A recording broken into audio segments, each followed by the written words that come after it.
প্যারা হাজির কোরআনুল কারীমের সূরা তওবা 18 নম্বর আয়াতে কারিমা তেলাওয়াত করেছি। এই আয়াতের আলোকে পৃথিবীর সর্বশ্রেষ্ঠ স্থান আল্লাহর মসজিদের আবাদকরণ সম্পর্কে, মসজিদের আদব সম্পর্কে আলোকপাত করার চেষ্টা করব। আল্লাহ রাব্বুল আলামিন এই আয়াতের মধ্যে ইরশাদ করছেন, ইন্নামা নিশ্চয় ইয়ামুরু মাসাজিদ আল্লাহ, আল্লাহর ঘর মসজিদ সমূহকে তারাই আবাদ করতে পারবে, ওই সমস্ত ব্যক্তিরাই আবাদ করবে,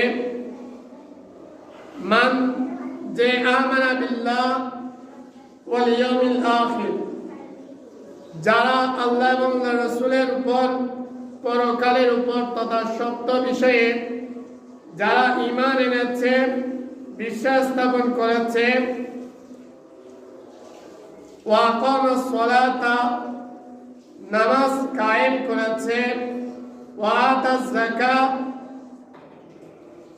যাকাত আদায় করেছে, তারাই আল্লাহর মসজিদকে আবাদ করতে পারবে। ওয়ালাম ইয়াখশা ইল্লাল্লাহ, আর তারা আল্লাহ ব্যতীত কাউকে ভয় করে না। ফাআসা উলাইকা আন ইয়াকুনু মিনাল মুহতাদিন, আর যারা এই কাজ করবে অবশ্যই তারা হেদায়েত প্রাপ্ত হবে। প্যারা হাজির, আল্লাহ রাব্বুল আলামিন এই আয়াতের মধ্যে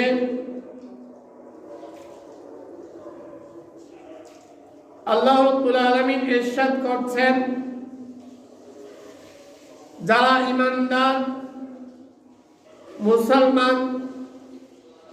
মুসলমান মাত্রই আল্লাহর ঘর মসজিদকে তারা আবাদ করবে। এই প্রসঙ্গে আল্লাহ রাব্বুল আলামিন হাদিসে কুদসির মধ্যে ইরশাদ করছেন, ইন্না বুয়ুতি ফি আরদিল মাসাজিদ, আল্লাহ রাব্বুল আলামিন বলছেন, হে ঈমানদার বান্দারা, ভূপৃষ্ঠের মধ্যে আমি আল্লাহ তাআলার ঘর কি তোমরা জানো? ভূপৃষ্ঠের মধ্যে আমি আল্লাহ তাআলার ঘর হচ্ছে আল মাসাজিদু, পৃথিবীর মধ্যে যা মসজিদ সমূহ রয়েছে সেগুলো হচ্ছে আমি আল্লাহ তাআলার ঘর। ওয়া ইন্না যাওয়ারি ফিহা আমারুহা, আর আমার প্রতিবেশী হচ্ছে ওই ভূপৃষ্ঠের মধ্যে, পৃথিবীর জমিনের মধ্যে আমি আল্লাহ তাআলার প্রতিবেশী হচ্ছে ওই সমস্ত ব্যক্তিরা যারা আমার ওই ঘরকে যারা আবাদ করবে, আমার ঘরকে যারা নির্মাণ করার সাথে সাথে আমার ঘরকে প্রাণবন্ত রাখবে, ওই সমস্ত ব্যক্তিরা হচ্ছে আমার প্রতিবেশী। ফাতুবা লিআবদিন, অতঃপর শুভ সংবাদ ওই বান্দার জন্য, শুভ সংবাদ,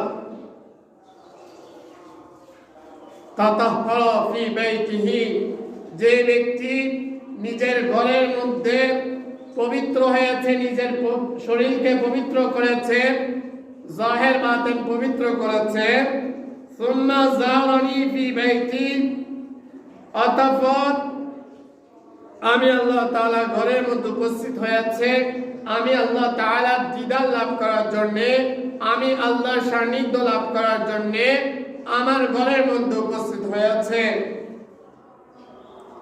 আর ফাহাক্কুন আলাল মাজুর আন ইউকরামা যায়িরহু, আর কোন একজন বান্দার ঘরে, পৃথিবীর যে প্রথা রয়েছে, আমি আপনি যদি অন্য কারো গৃহে কিংবা আমার আপনার গৃহে যদি কোনো মেহমান আসে, আমার আপনার কর্তব্য হচ্ছে ওই মেহমানকে সম্মান জানানো। আল্লাহ রাব্বুল আলামিন বলছেন, যখনই বান্দা নিজে পবিত্র হয়ে আমার ঘরের মধ্যে আসবে, সে ব্যক্তি আমার সাক্ষাৎ লাভের জন্য এসেছে, আমার জিয়ারত করার জন্য এসেছে। আমি আল্লাহ তাআলার কর্তব্য হচ্ছে যে ওই মেহমানের মেহমানদারি করা, তার সম্মান জানানো, তাকে অভ্যর্থনা জানানো। প্রিয় হাজির, আল্লাহ রাব্বুল আলামিন বলছেন, বান্দা যেভাবে আরেকজনের গৃহের মধ্যে মেহমান হিসেবে যায়, মেহমান হিসেবে ওই মেহমানদারি করা হয়। আল্লাহ রাব্বুল আলামিন বলছেন, বান্দা যখন আমার গৃহের মধ্যে আমার সাক্ষাতের জন্য আসবে, আমার ইবাদত বন্দেগী করার জন্য আসবে, আমার দায়িত্ব হচ্ছে, আমার কর্তব্য হচ্ছে ওই বান্দাকে সম্মান জানানো।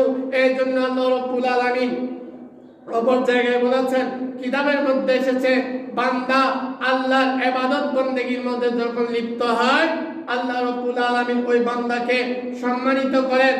বান্দা আল্লাহর নিকটত্ব লাভ করতে পারে একমাত্র আল্লাহর নিকটবর্তী হওয়ার যে মাধ্যম, সেই মাধ্যম হচ্ছে নামাজ। নামাজের মধ্যে বান্দা যখন সিজদার মধ্যে যায়, সিজদার মধ্যে যাওয়ার সাথে সাথে বান্দার সাথে আল্লাহর সাথে মাঝখানে কোনো পর্দা থাকে না। বান্দা আল্লাহর কাছে যা চেয়ে নেয়, আল্লাহর কাছে যা চেয়ে বসে, আল্লাহ রাব্বুল আলামিন বান্দার ওই কামনা, ওই বাসনা আল্লাহ রাব্বুল আলামিন পূরণ করেন। উচ্চস্বরে বলুন সুবহানাল্লাহ। প্রিয় হাজির, শুধু তাই নয়, আল্লাহ রাব্বুল আলামিন কোরআনুল কারীমের মধ্যে ইরশাদ করছেন, রিজালুন, কিছু সম্প্রদায়, কিছু মানুষ, এমন কিছু মানুষ যে সমস্ত মানুষদেরকে তাদের ব্যবসা বাণিজ্য, কাজ কারবার, তাদের পৃথিবীর জীবনের চলার পথের কাজকর্ম, তাদের জন্য আল্লাহ রাব্বুল আলামিনের শরণ থেকে বাধা হয়ে দাঁড়ায় না। আল্লাহ রাব্বুল আলামিনের দায়িত্ব, আল্লাহ রাব্বুল আলামিন যে দায়িত্ব বান্দাকে দিয়েছে, ওই বান্দা ওই দায়িত্ব আদায় করার ক্ষেত্রে প্রতিবন্ধক হয় না। বান্দাকে আল্লাহ তাআলা 5 ওয়াক্ত নামাজ ফরজ করেছেন। বান্দা মাত্রই ওই 5 ওয়াক্ত নামাজ আদায় করতে তার ব্যবসা বাণিজ্য, তার বেচা কেনা, তার প্রতিবন্ধক হয় না। ওই বান্দা যাকে আল্লাহ রাব্বুল আলামিন যাকাত ফরজ করেছেন, যাকে দণ্ডায়মান করেছেন, ওই ব্যক্তি যাকাত আদায় করার ক্ষেত্রে তার ব্যবসা বাণিজ্য প্রতিবন্ধক হয় না। আর ওয়াখাফুনা ইয়ামান, বান্দা এই কাজগুলো করার সাথে সাথে বান্দা ওই দিবসকে, ওই দিবসের প্রতি ভয় রাখে, যে দিবসে মানুষের অন্তর এবং দৃষ্টিশক্তি পরিবর্তন হয়ে যাবে, অর্থাৎ বান্দা মৃত্যুবরণ করবে, কিয়ামত সংঘটিত হবে। ওই দিবসকে যে সমস্ত বান্দারা ভয় করে না, তাদের জন্য শুভ সংবাদ রয়েছে। আল্লাহ রাব্বুল আলামিন হাদিস শরীফের মধ্যে ইরশাদ করেছেন, রাসূল কারীম সাল্লাল্লাহু তাআলা আলাইহি ওয়াসাল্লাম ইরশাদ করেছেন, হযরতে আবু হুরায়রা রাদিয়াল্লাহু তাআলা আনহু বর্ণনা করছেন, রাসূল কারীম সাল্লাল্লাহু তাআলা আলাইহি ওয়াসাল্লাম ইরশাদ করেছেন, বান্দা যখন পবিত্র হয়ে, নিজে পবিত্র হয়ে আল্লাহর ঘর মসজিদের দিকে গমন করে, মসজিদের মধ্যে গমন করেন, আল্লাহ রাব্বুল আলামিন তার উপর যে দায়িত্ব দিয়েছে, ফরজ নামাজ আদায় করবে। ওই ব্যক্তি পবিত্র হয়ে ওযু কালাম করে ওই ব্যক্তি মসজিদের দিকে যখন গমন করবে, মসজিদে গমন করে মসজিদে এসে মসজিদে বসে নীরবতা পালন করবে, মসজিদের আদব রক্ষা করবে। আর মসজিদে আদব রক্ষা করার সাথে সাথে মসজিদের মধ্যে যখন প্রবেশ করবে, ইতিকাফে সুন্নাত ইতিকাফের নিয়তে প্রবেশ করবে, মসজিদে পার্শ্বলাপ করবে না, কারো সাথে কথাবার্তা বলবে না, আল্লাহ রাব্বুল আলামিনের ধ্যানে মগ্ন থাকবে, ইবাদত বন্দেগী করবে। ইমাম সাহেব যখন খুতবা দেবে, খুতবা শ্রবণ করবে, এই নীরবতা বজায় রাখবে। আর যখন নামাজের সময় হবে, নামাজের সময় হওয়ার সাথে সাথে নামাজ আদায় করবে, জামাতে শরীক হবে। আল্লাহ রাব্বুল আলামিন ওই বান্দা তার ঘর থেকে মসজিদে প্রবেশ করার জন্য যতটুকু কদম হেঁটে ওই মসজিদে যাওয়ার জন্য এসেছে, আল্লাহ রাব্বুল আলামিন ওই বান্দার প্রতিটি কদমের বিনিময়ে আল্লাহ রাব্বুল আলামিন ওই বান্দার জীবনে যে সমস্ত গুনাহ করেছে প্রতিটি কদমের বিনিময়ে আল্লাহ রাব্বুল আলামিন ওই বান্দার একটি একটি গুনাহ ক্ষমা করে দেবেন। আর প্রতিটি কদমের বিনিময়ে আল্লাহ রাব্বুল আলামিন ওই বান্দার মর্যাদা বুলন্দ করবেন, ওই বান্দার পজিশন উন্নীত করবেন। উচ্চ স্বরে বলুন সুবহানাল্লাহ।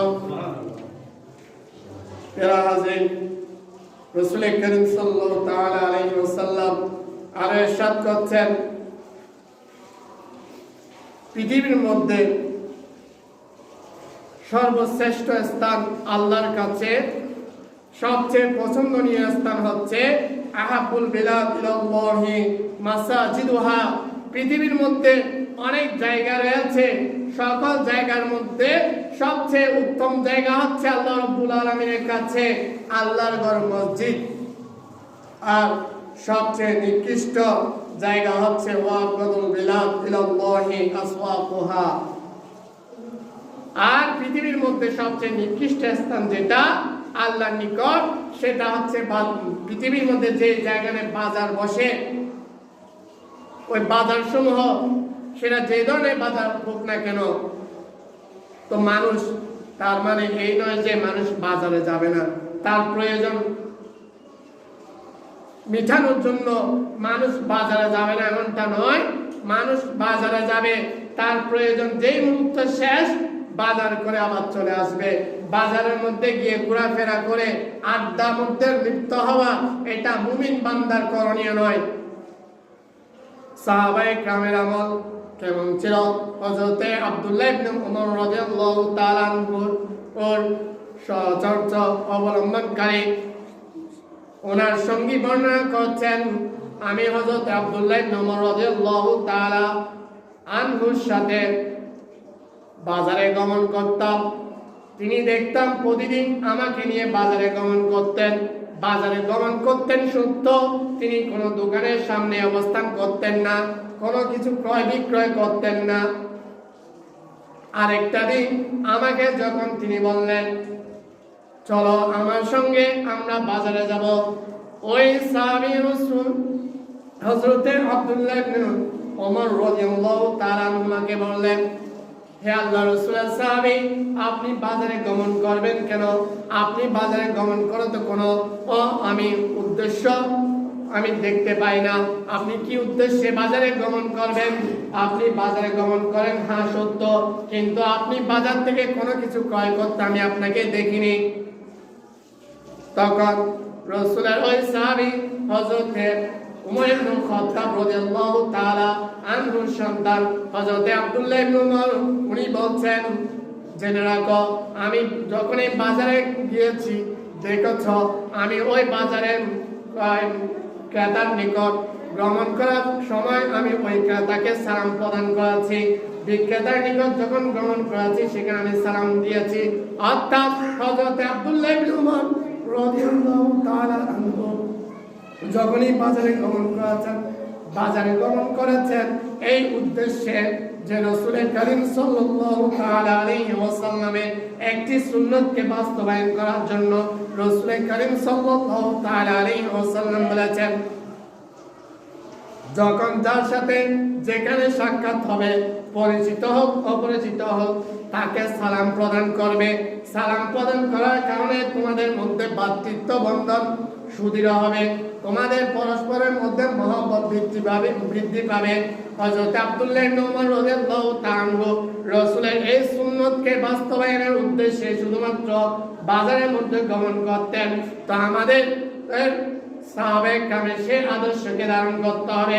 আমরা বাজারে যাব সত্য, আমাদের যা প্রয়োজনের জিনিস রয়েছে, যা ক্রয় করার প্রয়োজন তা আমরা ক্রয় করে আবার বাজার থেকে আমাদেরকে চলে আসতে হবে। বাজারের মধ্যে বসে, দোকানপাটের মধ্যে বসে আড্ডা করা যাবে না, কারণ যেই মুহূর্তে আমি আড্ডার মধ্যে বসবো, আড্ডার মধ্যে বসার সাথে সাথে আমার ওই আড্ডার মধ্যে শয়তান উপস্থিত হবে। শয়তান উপস্থিত হওয়ার সাথে সাথে আমি আপনি আমার আপনার আরেকজন পরিচিত ব্যক্তির গীবতের মধ্যে পরনিন্দার মধ্যে লিপ্ত হব। উচ্চ স্বরে বলুন নাউযুবিল্লাহ। যে পরনিন্দার কুফল কি সে সম্পর্কে আপনারা ইতিপূর্বে জেনেছেন। সেজন্য রাসূল করিম সাল্লাল্লাহু তাআলা আলাইহি ওয়াসাল্লাম ঘোষণা করছেন যে পৃথিবীর মধ্যে সর্বশ্রেষ্ঠ স্থান আল্লাহর ঘর হচ্ছেন মসজিদ, হচ্ছে পৃথিবীর মধ্যে সর্বশ্রেষ্ঠ স্থান, আর সর্বনিকৃষ্ট স্থান হচ্ছে বাজার। এই জন্য বান্দা পৃথিবীর সর্বশ্রেষ্ঠ স্থানের মধ্যে বেশি সময় দেওয়া প্রয়োজন, সর্বনিকৃষ্ট জায়গায় নয়। রাসূল করিম সাল্লাল্লাহু তাআলা আলাইহি ওয়াসাল্লাম আর ইরশাদ করছেন, মুসলমানদেরকে উদ্বুদ্ধ করেছেন, বান্দা আল্লাহর ইবাদতের জন্য আল্লাহর ঘর নির্মাণ করা সেটা কতটুকু কল্যাণকর, তার ফজিলত কি, সে প্রসঙ্গে রাসূল করিম সাল্লাল্লাহু তাআলা আলাইহি ওয়াসাল্লাম থেকে বর্ণনা করছেন। রাসূলের সাহাবী হযরতে ওসমান বিন আফফান রাদিয়াল্লাহু তাআলা উনি বর্ণনা করছেন, মসজিদে নববী হযরত ওসমান রাদিয়াল্লাহু তাআলা আমলে মসজিদে নববী সংস্কার করছেন হযরত ওসমান রাদিয়াল্লাহু তাআলা। যখন ওসমান রাদিয়াল্লাহু তাআলা মসজিদে নববীর কাজ সংস্কার করছেন, তখন কেউ আপত্তি জানালো যে মসজিদ তো ঠিক আছে, সেটা আপনাকে আবার পুনঃসংস্কার করতে হচ্ছে কেন? হযরত ওসমান বিন আফফান রাদিয়াল্লাহু তাআলা উনি বর্ণনা করছেন, আমি রাসূল করিম সাল্লাল্লাহু তাআলা আলাইহি ওয়াসাল্লামকে বর্ণনা করতে শুনেছি, মান বানা মসজিদান লিল্লাহি বানাল্লাহু লাহু ফিল জান্নাহ মিসলাহু। রাসূল করিম সাল্লাল্লাহু তাআলা আলাইহি ওয়াসাল্লাম নবুয়তের জীবনে ঘোষণা দিয়েছেন, যে ব্যক্তি আল্লাহর সন্তুষ্টি অর্জনের উদ্দেশ্যে আল্লাহকে রাজি করার জন্য মুসলমানদের ইবাদত বন্দেগীর জন্য যে ব্যক্তি আল্লাহর উদ্দেশ্যে একটি মসজিদ নির্মাণ করবে, আল্লাহ রাব্বুল আলামিন জান্নাতের মধ্যে ওই ব্যক্তির জন্য সে যে ধরনের মসজিদ নির্মাণ করবেন, যেই মাপের মসজিদ নির্মাণ করবেন, যে স্তরের মসজিদ নির্মাণ করবে, আল্লাহ রাব্বুল আলামিন ওই বান্দার জন্য জান্নাতের মধ্যে ঠিক অনুরূপ স্তরের অনুরূপ মসজিদ নির্মাণ করবেন। সুবহানাল্লাহ। আর যাদের পক্ষে পরিপূর্ণ একটি মসজিদ নির্মাণ করা সম্ভব নয়, তারা হতাশ হওয়ার কোনো কারণ নেই। রাসূল করিম সাল্লাল্লাহু তাআলা আলাইহি ওয়াসাল্লাম হাদিস শরীফের মধ্যে ঘোষণা দিয়েছেন, বান্দা যতটুকু সামর্থ্য রয়েছে ততটুকু সামর্থ্য দিয়ে মসজিদ নির্মাণের মধ্যে যদি বান্দা সহযোগিতা করে, বান্দার ওই সহযোগিতা বিফল যাবে না। রাসূল করিম সাল্লাল্লাহু তাআলা আলাইহি ওয়াসাল্লাম অপর হাদিস শরীফের মধ্যে ইরশাদ করেছেন, যার থেকে এটা বোঝা যায় যে বান্দা যার যে সামর্থ্য রয়েছে ওই সামর্থ্য অনুযায়ী যদি আল্লাহর ঘর মসজিদ নির্মাণের মধ্যে সহযোগিতা করে, সেটা যতই ছোট কাজ হোক না কেন, যত সেটা পরিমাণে যত ছোট হোক না কেন, আল্লাহ রাব্বুল আলামিন তার জন্য জান্নাতের মধ্যে একটি ঘর নির্মাণ করবেন। শুধু তাই নয়, আপনি নির্মাণ করেছেন, আপনি আজকে 1000 টাকা দিয়েছেন, 10,000 টাকা দিয়েছেন মসজিদ নির্মাণের জন্য, মসজিদের কাজে সহযোগিতার জন্য, আপনার ওই দানের বিনিময়ে আল্লাহ রাব্বুল আলামিন আপনার জন্য জান্নাতে একটি ঘর নির্মাণ করবেন। আর ওই মসজিদ নির্মাণের জন্য আপনি টাকা দিয়েছেন একবার, কিন্তু ওই মসজিদ যতদিন থাকবে, কিয়ামত পর্যন্ত ওই মসজিদ যতদিন আবাদ থাকবে, আপনার কবরের মধ্যে ওই মসজিদ নির্মাণের মধ্যে যে আপনি একদিন অংশগ্রহণ করেছেন, একবার টাকা দিয়েছেন, আল্লাহ রাব্বুল আলামিন আপনার ইন্তেকালের পরও আপনার কবরের মধ্যে ওই ইসালে সওয়াব পুষতে থাকবে। মুসল্লিগণ, আপনি একটি মসজিদ নির্মাণের জন্য আপনি 5 টাকা, 1000 টাকা, 10,000 টাকা, 1 কোটি টাকা দান করেছেন, কয়েক কোটি টাকা নির্মাণের ব্যয়ের মাধ্যমে মসজিদ নির্মাণ হয়েছে। আপনি যে মসজিদ নির্মাণের কারণে অসংখ্য মুসল্লি নামাজ পড়ছে, ওই মুসল্লিরা নামাজ পড়ে যে ইবাদত বন্দি করে যে সওয়াব পাচ্ছে, আপনি মসজিদ নির্মাণে সহযোগিতা করেছেন, এই জন্য যতদিন পর্যন্ত মসজিদ বিদ্যমান থাকবে ততদিন পর্যন্ত আপনার কবরের মধ্যে আপনার আমলনামার মধ্যে সওয়াব লিপিবদ্ধ হতে থাকবে। ডিপোজিটের মধ্যে যেভাবে অ্যাকাউন্টের মধ্যে যেভাবে যোগ হয়, ঠিক অনুরূপভাবে আপনার আমলনামার মধ্যে ওই সাদকায়ে জারিয়া মসজিদ নির্মাণে যে আপনি সহযোগিতা করেছেন, এই জন্য আপনার কবরের মধ্যে ইসালে সওয়াব জারি থাকবে, বন্ধ হবে না। এটা রাসূল করিম সাল্লাল্লাহু তাআলা আলাইহি ওয়াসাল্লামের ঘোষণা। হাদিস শরীফের মধ্যে সহিহ ইবনে খুজাইমার মধ্যে বর্ণিত রয়েছে সাদকায়ে জারিয়া সম্পর্কে রাসূল করিম সাল্লাল্লাহু তাআলা আলাইহি ওয়াসাল্লাম যে কয়েকটি বিষয় সাদকায়ে জারিয়া বলেছেন, তার মধ্যে একটি বিষয় হচ্ছে মসজিদ নির্মাণ করা কিংবা মসজিদ নির্মাণের মধ্যে সহযোগিতা করা। ওই মসজিদটা যতদিন থাকবে, ওই মসজিদের মধ্যে যতদিন ইবাদত বন্দেগী চলবে, আল্লাহ রাব্বুল আলামিন আপনার কবরের মধ্যে ওই ইবাদত বন্দেগীর সওয়াব যারা আদায় করেছে, তারা যে সওয়াব লাভ করেছে সমপরিমাণ সওয়াব আল্লাহ রাব্বুল আলামিন আপনার আমলনামার মধ্যে যোগ করবেন। উচ্চস্বরে বলুন সুবহানাল্লাহ। প্রিয় হাজির, আপনারা সকলে জানেন মুসল্লি ভাইদের শুক্রবারে জুমার নামাজ আদায় করতে বাহিরে উঠানের মধ্যে রৌদ্রের মধ্যে আদায় করতে কষ্ট হয়। এই জন্য মসজিদ কর্তৃপক্ষ তথা প্রিন্সিপাল মহোদয় সহ যারা রয়েছেন তারা আপ্রাণ চেষ্টা করছেন আপনাদের সুবিধার্থে মসজিদে যাতে মসজিদের সিঁড়ি ব্যবহার করে আপনারা তাড়াতাড়ি দুইতলার মতো উঠতে পারেন, আপনাদেরকে দূরে দূরে গিয়ে মসজিদে ওঠার জন্য যাতে কষ্ট করতে না হয়, সেই জন্য মসজিদের সামনের উঠান মধ্যে মসজিদের জন্য আলাদা সিঁড়ির ব্যবস্থা করা হবে এবং মসজিদের উঠানকে দুইতলা ছাদের সাথে অ্যাটাচ করে ছাদ দেওয়া হবে। এবং পরবর্তীতে আপনারা দেখেছেন মসজিদের যে নকশা, যদি পুরো মসজিদটা নির্মাণ করা হয় তাহলে দৃষ্টিনন্দন একটা মসজিদ হবে। অত্র এলাকার মধ্যে বিরল একটি অনন্য একটি মসজিদ হবে। তো সকলে সহযোগিতা করবেন, যার যতটুকু সামর্থ্য রয়েছে আপনারা নিজ নিজ সামর্থ্য অনুযায়ী আল্লাহ ঘরের জন্য দান করবেন। আর আমাদের এই মসজিদের জন্য একজন সম্মানিত ব্যক্তি বেশ কিছু টাকা দিয়েছেন, যে টাকাগুলোর মাধ্যমে সাহস করে প্রিন্সিপাল মহোদয় কাজ করার জন্য ইচ্ছা পোষণ করেছেন, উদ্যোগ নিয়েছেন। তো ওই টাকাগুলোর মধ্যে যদি আমরা ওই যে ডিজাইন রয়েছে ওই ডিজাইনের কাজ করতে যাই, অনেক টাকার প্রয়োজন।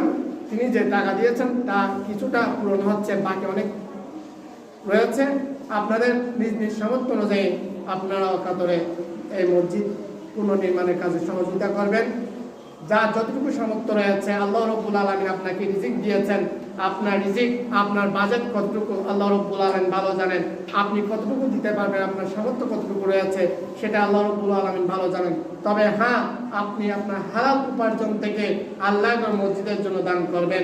হারাম উপার্জন নিজে করবেন না, নিজের জন্য ব্যয় করবেন না, আল্লাহর ক্ষেত্রে নেক আমলের ক্ষেত্রে ব্যয় করবেন না। হারাম উপার্জন করা বডি জাহান্নামের আগুনে স্পর্শ করবে, জান্নাতে প্রবেশ করতে পারবে না।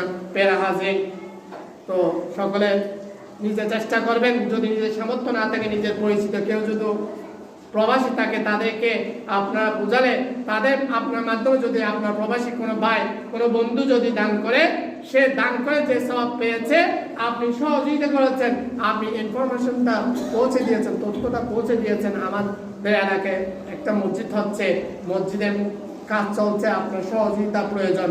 এভাবে আপনি যদি আপনার ওই ভাইকে বুঝিয়ে দেন, সে আপনি উপার্জন করে দান করেছে যে সওয়াব পেয়েছে, আপনি তাকে বোঝানোর মাধ্যমে আল্লাহ রাব্বুল আলামিন আপনার আমলনামায় ওই সওয়াব দান করবেন। আল্লাহ রাব্বুল আলামিন আমাদের সকলকে তৌফিক দান করুক। ওয়া আখিরু দাওয়ানা।